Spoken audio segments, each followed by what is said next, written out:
a very fluid situation, and you have to be very adaptable.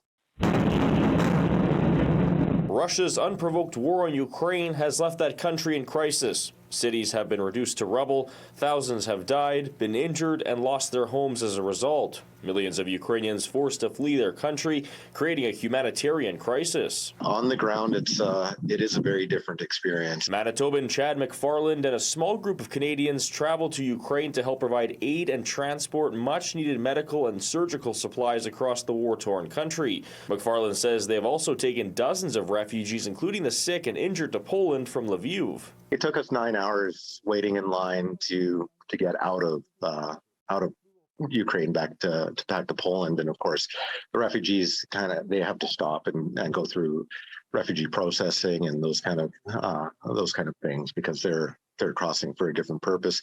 And then we have taken families on the Polish side who have been processed and are ready to move further into Poland. We've picked them up on the Polish side and then brought them to further in. McFarland says the mission so far has had its fair share of challenges, but the group has learned a lot and will keep going and continue doing the job they left their homes for. We're looking at doing supply runs out of Lviv now further into Ukraine, up to Kyiv, maybe down to Odessa even, or even towards the front lines.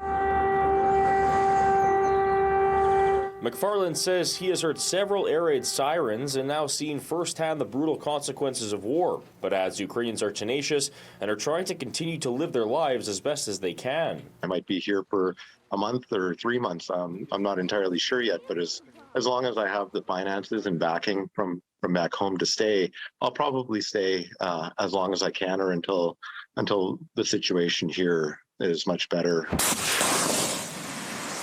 In Winnipeg, Alex Karpa, City News.